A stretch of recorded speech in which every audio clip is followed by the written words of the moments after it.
Ono angel lembur. Ya ora dadi boyo apa? Nyaplok kowe. Ya ora. Maksude iku barang dengar tetep doyan Joko Mercu. Iya lho. Piye bendina ngaret terus Timbang ora oleh suket. doyan ora iki mau. Doyan ana ora. Lah kowe ora golek-golek panganan wetku luwe keteso mbojak ngarit. Panganan apa? Lah ono kates gembrandul. Ki pas tak bacok ya dipangan codot. Codot. Lah kowe ada dhuwit 5.000 ndek tukokno jajan ah. Ya Mangan tuku kopi. mangan wong takokno ora duwe dhuwit 13 Lho kok jak ngarit terus ra mbok jajakno. Wis Prei aku prei. Ngene piye? Piye? Joko Mercu didol. Didol. Iya. Apa payu? Lho bentuk dhuwit akeh no. Lho kowe iku ora mikir. Ngene. Joko Mercu ku lho wujude ngane-ngane kok didol. Kok iso Kowe iki? ngerti apa ora? Wujude tenggak mendur, Kebo tenggak mengisor. menungso. Lah iya mbok dol segan ku sapa? Iya ya. Kowe kok ngawur ane ngomong. Heh? Ya ono. Iki mau ana gedang rubah. Dak rubah. Tak kira mateng ya wis bungke wis. Tinggal Kali ini gawe nambang-nambang ya wis kok oleh duit mal. nambah nang kono kemang lho. Iya, Aku nari lek iso ana gawean. Alah, ora ana cong gawe nangel lho. iso mudan yo. Nah, mergawene ya seniki Oh, duwe cara. Piye? Joko Mercu kok nang desa ndi Panyuran iki. Kok dijak mubeng nang desa-desa. Lah terus sampe apa? Lho, sapa ngerti? Engko wong desa kene do melasno karo Joko Mercu mergo wujute ngane-ngane dosake. Lah kok terus tak malah wedi diantem iku watu ngono wis. Kan ana aku sing pali kok tak tuntun, ditaboki. Nah, tak rasa-rasane kok bendina ra nyekel dhuwit wis jebule abot to, Des. Abot piye? Yo, apa pengen pop es yo ora kelar toko. Ya, maksud Pengen aja kuwatir. Iki cedhak omahe bose wedok. sapa? Heh? Sapa? Yupi. Engko mampir kono. Tenan to. Loh, piye kowe ku ora roh. Sik tak tinggalne Joko Mercu. Iya. Oh, mang. Goyang ora. Emang tak cancang ning ngisor wit kono lho. Lah kok gak ono mutuli. Kok ngutuli? Lho. Ah, abane jupane kabeh. Ngantek ucul bedal nang desa-desa Ciroko. Tak goleki. Ayo dile. Anakku golek dhewe.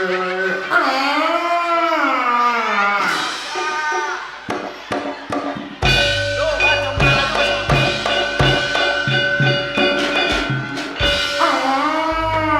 Gak ono. Lho iku lho gak ono.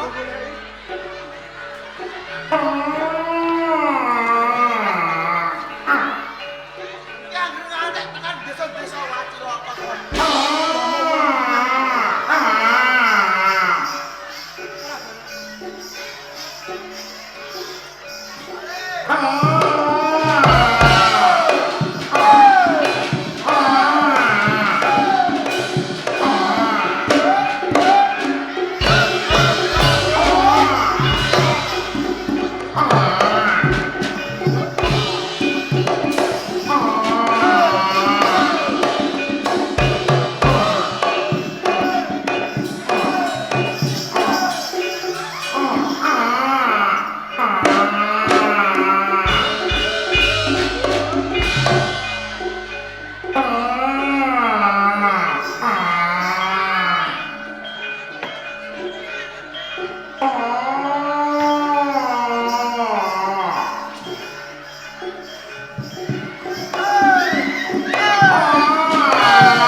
ning kene aku bakal weneh gedungo kanggo bapak lan ibu sing kawegan gati ya Le. Mergo tanpa bapak sing kawegan gati Wahyu Manggala ora bakal temeka ning pancuran. Najan to wektu dina iki Wahyu Manggala iki sing duweni yo wong pancuran kabeh. Oh iya, saiki kulino man rene yo malah dadi keprayoke dhewe. Iya. Gumun aku. Kula matur nuwun dedungu karo bapak sing kawegan gati lan sak keluarga. Larang aja jagongan ae, Dik. Muga pinaringan bagas waras. Amin. Rezekine malimpah ruah. Amin. Panjang yuswane. Ana apik suarane. Malah ombene jago mesti. Suntek ning kene tak ombene dhewe Le. Yo. Siji Le. Udah. Lah iki banyune. Aku bukakno siji Le. Oh, Kowe tanpa cangkeme Joko Mercu matamu ora metu ya Le. suarane apik jenenge. Grewa. Grewa. Grewa. Grewa. Dosa. Mosok dosa. Dosa.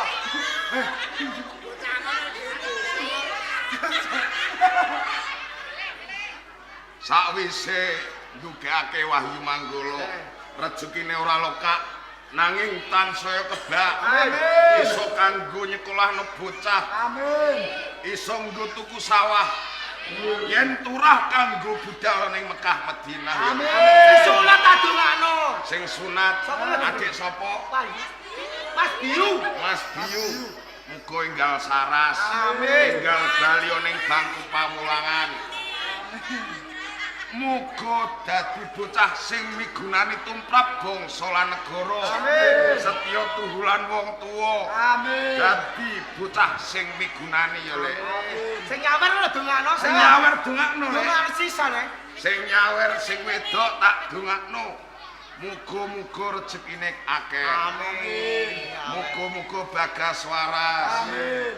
Panjang umure. Amin. Sing ora nyawer ya tak dongakno Le. Dongakno Iya. sisan aku ora nyawer. Mergo iki Ora nyawer mana? mergo ora nyawer iki mau ya tak dongakno. Muga-muga anake tansaya tambah berat. Jagongan ae. Aku Tambah akeh anak iku piye maksudmu? tambah akeh anak iki kalebu tambah rezekine ya Le. Mergo iku titipaning Gusti sing ngakarya jagat. Ah, layak bojo meteng neh. Cangkemmu. Aku njaluk mangan ya Le. Mangan kok lakon.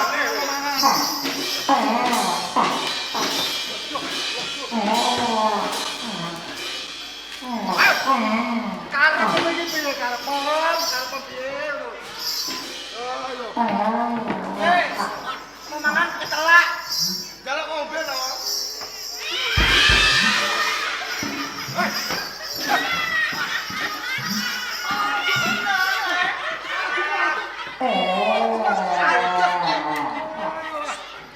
Kang Ajar, ambune sabun tok. Iki mau duwe saisa apa piye? Iku banyu apa Le? Iki mau banyu apa? Banyu duwe saisa. Iki truk. Yo piye kowe iku mangan wis karep piye? Aku moh ngombe banyu iku Le. Ngombeku AM ae Le. Ya, Aku kok apusi AM mbek ngombe kowe dhewe aku mbek kei banyu peceren. kowe ra mudeng duwe AM kok mangan iku apa? Sing kandha sapa aku ora ngloyor Le. Kowe ku ora AM apa ora? AM iku air mineral. Ora kaya ngono iku mau. Le. Nanti suketmu iki mau tak sunggari rambanamu tak sunggari. Ah, jane iki ana apa? Ning kono ana abang-abang kaya dening getih iku mau getih apa Le? Wah, sing arep sarpan iku. Getih apa Le? Iki mau pas nyaret kebacok. Dadi getihmu. Iya. Le. Aduh, mergo sakwise aku ngrasake getih mau ora ketang sithik. Kuwi tansaya nambahi daya kekuatanku, Le. Mula wektu dina iki kowe ora usah kangelan golekno ramban kanggo aku, Le. Lah kok iso ngono? Ora usah kowe ngarit kanggo aku, Le. Lah terus? Wiwit dina iki Joko Mercu njaluk mangan daginging menungso. Yo ngombeku getihing prawan, Le. Kowe iki malah saya dodro. Aku golekno siji ae le. Aku wis tidak ganti gede kowe sing ngrupake le. Jaluk am daginge menungso. Udah karo umur pirang taun?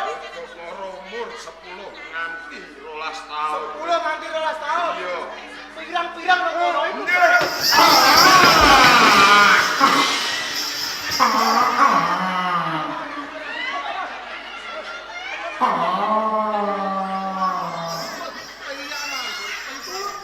Aku golekno siji ae. Hei, Apa mbok diku iki tak mongso. sebabe apa? Golek aku.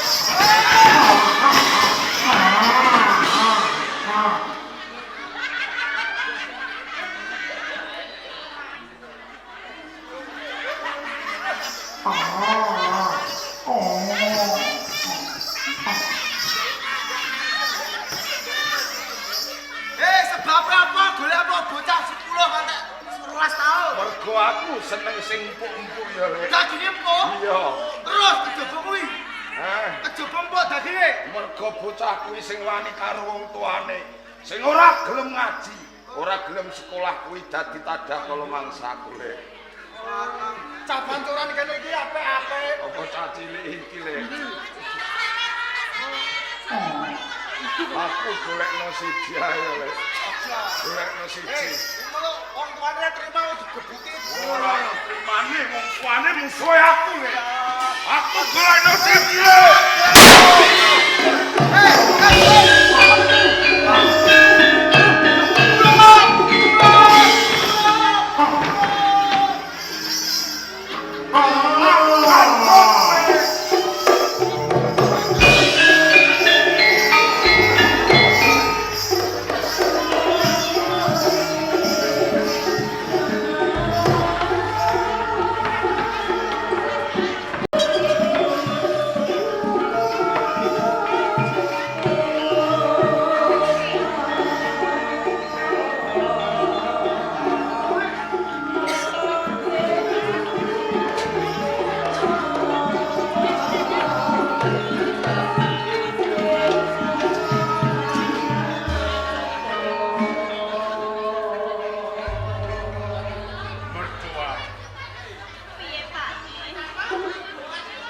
Jane iki apa sing mbok pikirake?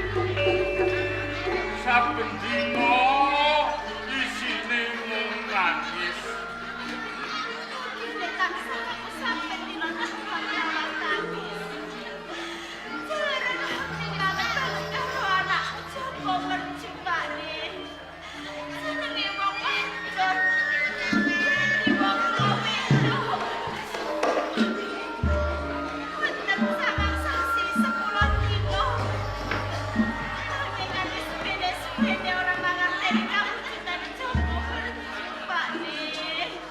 Dadi mung kuwi to.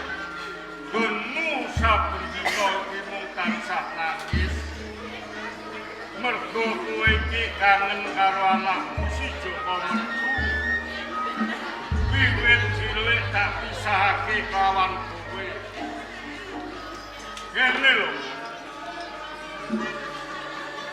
Aku dhewe iki yo gumun. Jur tenan iki dosa apa sing tak sampeyan. Lu sawise aku ki omah-omah lawan. Jur diparingi turun siji wae. Wujude kaya apa awak menungso asirah. Nanti kabeh tangga kepaku. Iki padha ilo nyawang lawan anak. Saya-saya saben ketemu kowe kabeh padha medhok padha. Yen kepregok lawan kowe padha menggo. Ya mung kegawa anakmu si Joko Mercu sing wujude kaya kula nganti ndak pasrahake. Pun Yes, ing supaya diblo mentah ana ing alas purwa. Aja nganti mengko dewasane Joko mesti ngenteni kabeh para wong tuwa ning gambeng seketi.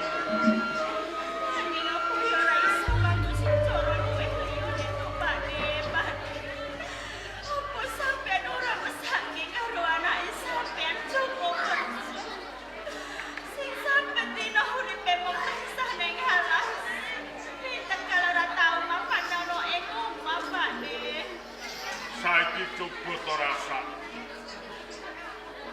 Sedemo Joko Mercu iki wis ana ing alas Purwo. Kabeh pemahaman.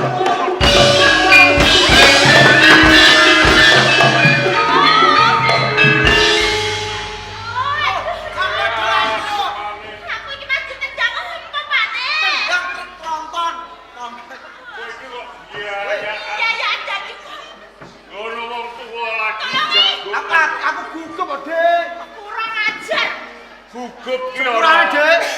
Gugup iki lak yo Ciloko. kepiye coba? Ojo sing alon-alon. Tak ambekan sik, Dik. Sandalmu ku rasa dicapke. Ora ngene ilang sandalku. Wah, nyolong sapa sandal elek ngono? Ya, ana pitung sayu untuk sandal cok iki lho, Dik. Ciloko. Iki ono apa? Joko Mercu ngamuk-ngamuk, Dik. Mbok menawa keluwen ora ndang kok kene mangan. Ora wis tak wehi mangan, tangi ije panggah nesu-nesu. Ya menawa ngombene sing kurang. Ayo menawa nggonmu ngarit ki ora mbok kubah sukete, rambanane ora mbok ubah. Ora, Dik. Joko Mercu iku saiki ora gelem mangan rambanan. Ora gelem ngombe banyu sumber. Kowe iki kok malah kaya ora. Ayo wis ana empere mergo saya mundak taun mundak umure. Iya. Yen Joko Mercu iki ora doyan suket utawa rambanan. Ayo mbok menawa dheweke kepengin mangan sego lumrahe menungso kuwi. Ora ya, Dik. Ora njaluk sego. Nanging Joko Mercu dina iki njaluk abone menungso. Iya, Tenan. Aku ora goro. lambemu aja. Sing karo pandheku kowe iki ya. Aku Senajan Joko wujute kaya ngono kuwi anake menungso lumrah. Kok menungso arep njaluk mangan abone menungso. iki tenan, Dik. Aku iki gak kaya woro. Buktine ana, Dik. Kowe iso mbuktekke. Lho kancaku iki lho Sarpon, mati dipangan Joko Mercu.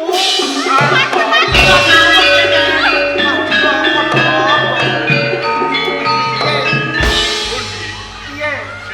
Dik. Larah-larah iki kepiye kok nganti Joko Mercu iki dina njaluk mangan abone menungso. Larang-larang ngene, Dik. Sarpon nyarit iki bijine kebacok arek. Lah terus kena rong sukat dipangan Joko Mercu jare rasane enak, nambahi daya kekuatane. Apa meneh daginge jare?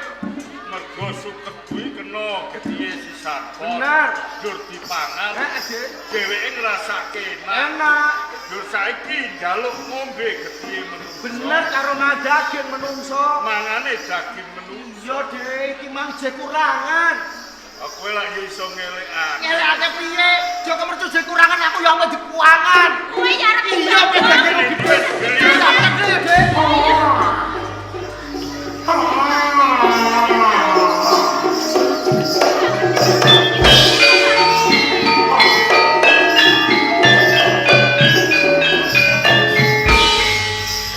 Joko Mercu.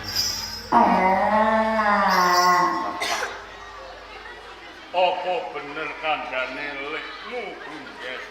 Yen saiki kowe iki moh mangan suket, moh mangan rambanan. Kaporo kowe njaluk mangan aboning menungso utawa daginge menungso. Ngombemu ya moh ngombe banyu. Ning kowe njaluk ngombe getihe menungso. Iki bener ta?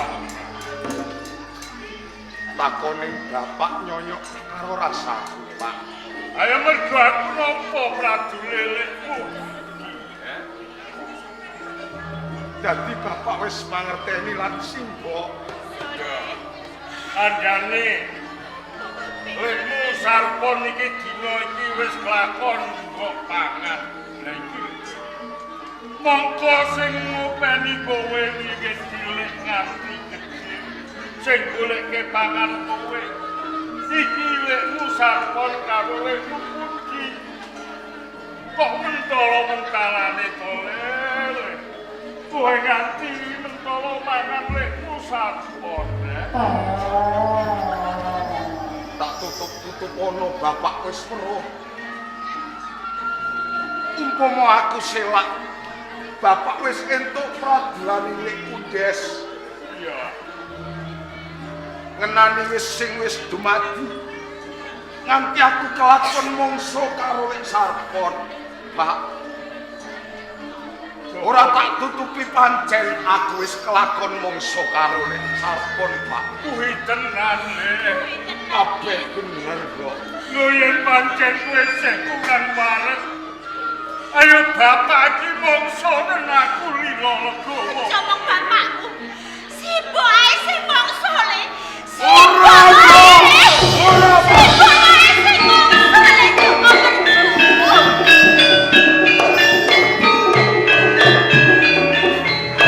Sibuk ae sing mongso. Aja menungso liyane nggih. Cukup sibuk sing kok mongso. dosa apa sing tak sandang?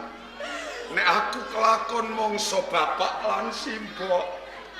Tanpa bapak lan simbok aku ora urip ana ing jagating pepadang, Pak. Anjen aku rumangsa salah, Pak. Aku ngrumangsani luput. Aku dununging salah mergo aku wis kelakon mangsa karo lekku dhewe. Sing rumati wiwit cilik nganti gedhe.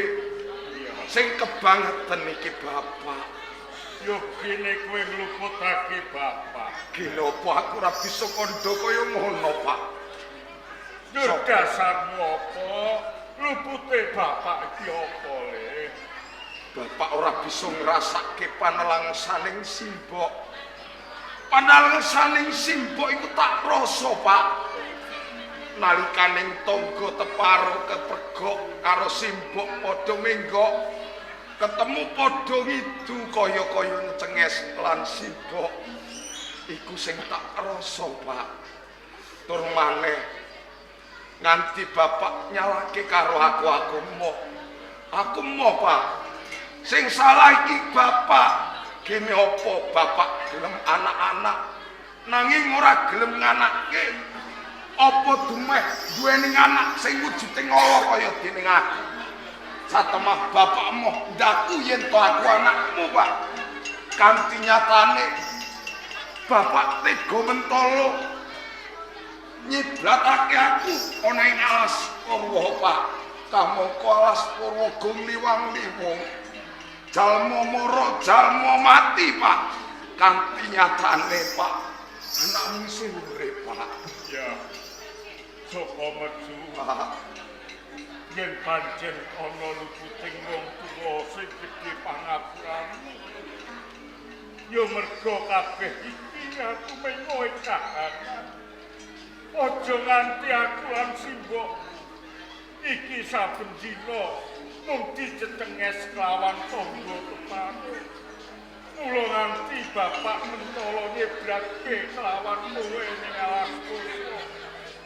Ning lak yo tak kanteni lekmu pundi saklorong lan Sarpon sing supaya ngopeni kelawan kowe nganti dewasa.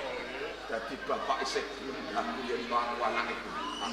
Pancen kowe iki wijiku uga turutku ya tetep kowe tak aku anak ya Joko Metu. Dadi kawuranane bapak. Foto dino iki aku njaluk mangan daging menungso, Pak. Aku njaluk ngombe gething menungso, Pak. Yen kena tak elekke yo yen. Aja nganti mbok batutke. Mergo senajan dikaya ngapa wujudmu kowe iki anake menungso, kok bakal kepengin mangsa daging menungso ya. Mergo nganti aku pengen mangsa daging menungso, Pak. Sakwise aku ngrasake gedhe nek sarpon. Kuwi tansaya nambah daya kekuatanku, Pak. Ya.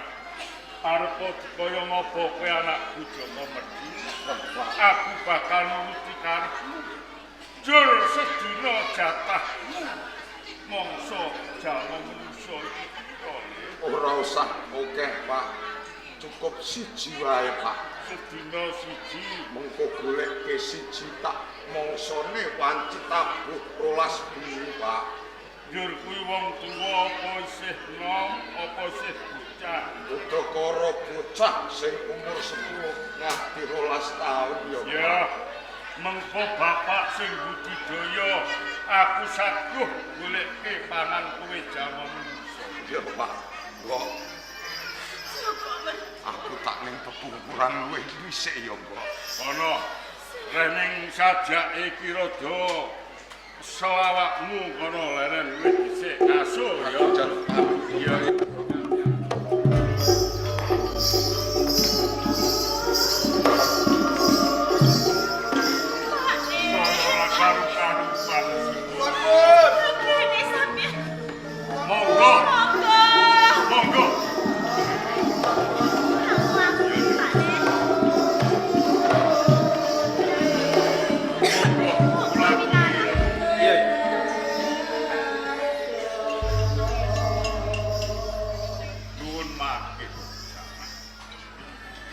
Boten ateges kula kami tambuh mapan nembe pisan menika ngertos dhateng penjuru. Yen nitik dhateng agunanipun kados dening salah setunggalipun piagum luhur lajeng paring asma sinten wingking saking pundi pisan Diwanuhke. Tumenggung ana ing Praja Majapahit Den Mas Bagus Haryo jejetan. Gusti Menggung Haryo jejetan wong saking negari Majapahit. Yen ngaten nggih nyuwun sewu sadèrèngipun yen wonten kaduning tembung yen kula nggadahi kalepatan nggih nyuwun pangapunten ingkang ageng. Ora dadi boyong apa. Sadurunge sapa kang dadi sampean? Inggih dipun panuhaken.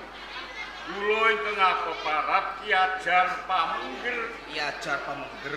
saking Gambir Seketi. Wong tuanggane ana ing Gambir Seketi kene. Wanita Niki bojo kula. bojone sampean. Nggih. Lu sampean dhisik ku melek ta ora? Lah ngono to, Den? Sampean ketone sen nom lho di bojo wis suwek. Tuwek. Sampean iki ra ngerti kok, Den. Bojo sing tuwek niki apus-apusane sing gampang. Cetone. Nggih. Umume saiki nom entuk tuwa. Kok tuwa? Kaya bose. Alah. Ning ora dadi boyong apa. Tresno kuwi wuta ora mawas pangkat derajat upamane umur. Lah saiki ngopeni sing nom wis ora ana gunane. Malah diapusi sing nom terus. Kaya ngono. Lah, nggih. Bener bejo sampean. Tuwa-tuwa kula niku lak nyukupi. Nyukupi. Rabion nom. Ayo rasa nyukupi. Saka mangsane yen nom rabi nom gampang tukaran. Nek siji nom siji tuwa iso momong. Tak kaya ngono. Ah senajan tuwa glotak glatuk. Tapi kok mboten saged ngaler niki, Den. Eh? Mboten saged ngaler. Ora iso ngaler. Mboten. Ngono kok bukan gak Lagi lah kula nganggur kedang kok Pak. Ora dadi boyong apa. Iki mau desa ndi? Gambir Seketi. seketi. Gambir Seketi iki desa gedhe ning aneh. Anak Aneh. pun. Katane desane gedhe, akeh omah. Ning kok padha sepi lawang padha ditutup, sendira padha dilebi. Sing mengo mrigi omah sampean dhewe. Nggih. Ngaten nggih kula ajeng bloko kalih sampean.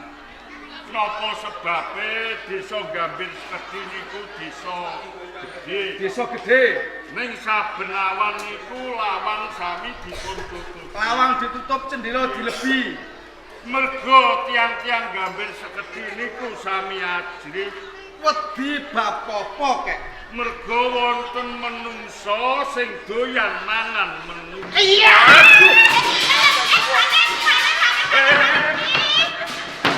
Wah, sembrono. Kaget. Apa jok kula kan jenengan? Aku kaget sampean ngomong menungso mangan menungso. Nggih. Kaget ya mboten ngoten to nggih, Den. Jenengan menika kok malah kramok-kramok. Marai kowe yo ngono apa? Apa to, Pakne? Aku yo mripatmu lira. Bagus kok. Cacahe piro? Namung setunggal. Nang kuwi mau siji dicekel bareng-bareng lah ya kena. Wah, sampeyan iki dereng ngertos. Perkara apa? Pun melih kok mung tiyang setunggal. Tiyang 10 dine 20 nyekel. Ingkang nami Joko Merju niku mboten krama. Ora wani mergo wedi. Nggih. Aku kalbu punggawa prajane Mojopahit bakal melu nentremake gambar seperti ini. Lajeng Ngrewangi wong gambar seperti. Jenengan ngoten. ngen ajeng nyepeng Joko Mesti Merju wae yo. wonten saestu. Ngene ngopo ora wani? Wali saestu. Lho. Pun jajal-jajal. Aku jajal-jajal. Dudohke manggone ngendi? Pengen ngertos. Niku.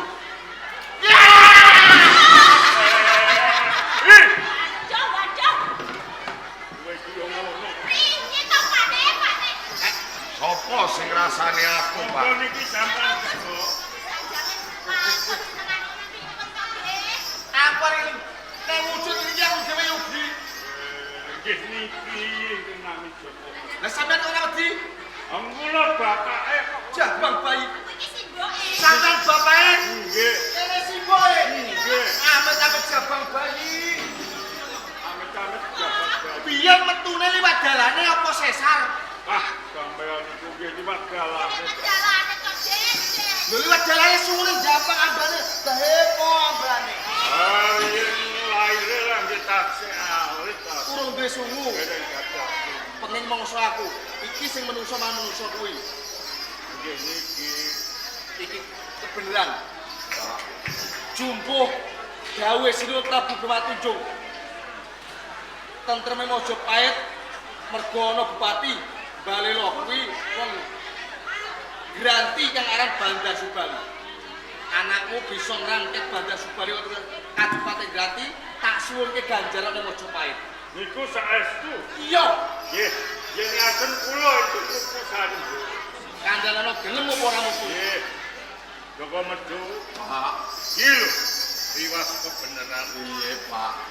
Iki ing Praja Mojopahit ana sawijining bupati Keng Balela ora liya Bandar Sugali. Iya.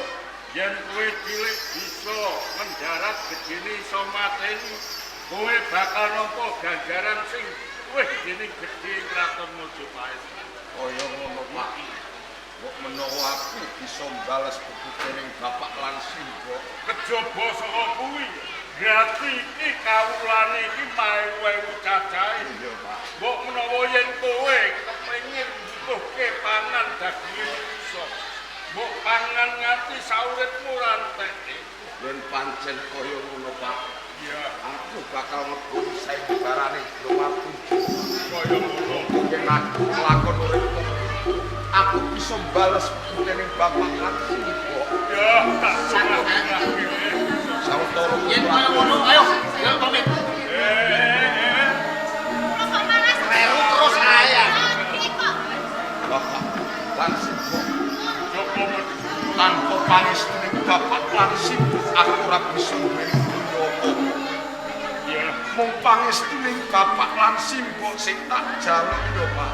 pangestune Bapak ing mengkone salahku jantramu bisa kalis ing rubido bisa kasembadan apa sing mbok Matur nuwun. sing ati Aku njaluk pamit, Pak. Pak, aku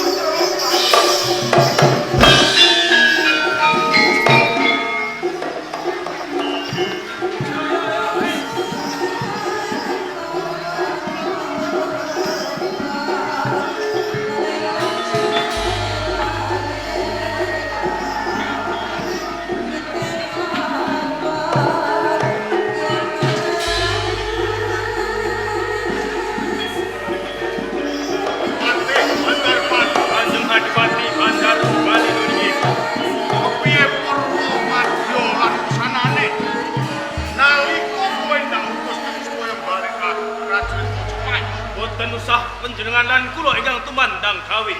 Raja Jawa Bathong sampun saged mungkasi karya kanjeng. Yen ngono Kabupaten Granti untuk kemenangan. Leres. Yo, senajan tok dina iki Kabupaten Granti untuk kemenangan, tak jaluk kanthi banget. Aja nganti kowe-kowe kabeh Ampun wasal sebelah.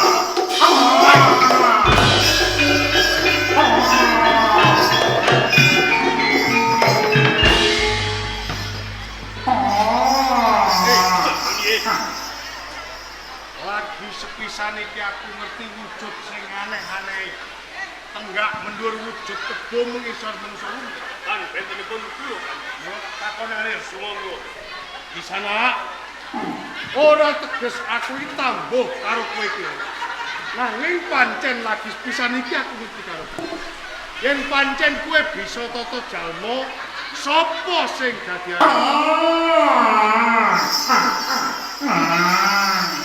Joko mercu.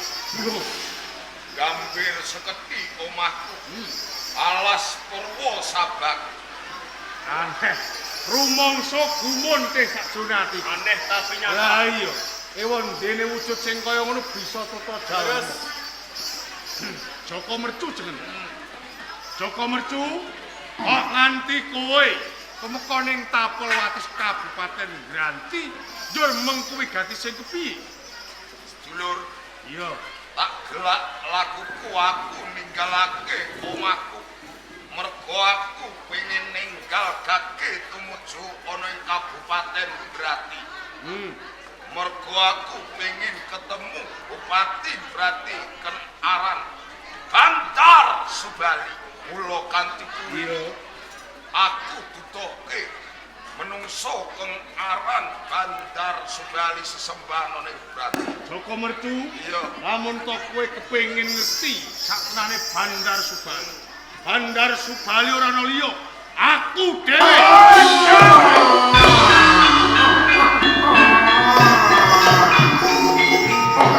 Sakwise kowe ngerti lamun to aku Bandar Subali sajak bunga rasamu. Bandar Subali Joko mercu munggah ning gegerku tanganmu gondelan sumuk. Tak jak sowan ning Majapahit. Wih, yen ngono kowe kongkonane wong Majapahit. Pancen bener. Joko mercu. Yen kena kowe ndak kandhani aja nganti bacotake. Luwih becik kowe bali ning dangkamu sakrungu lara awak. Bandar Subali Joko mercu welaso karo aku. Mergo aku mupu sayembaran ing Bromartunjung, bebasan aku sumpah ora bakal bali ning Majapahit yen to durung bisa ngrangket Bupati Bandar. Yen ngono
suat brocol watu nanging Romar yen patu durung ngerti batane pandang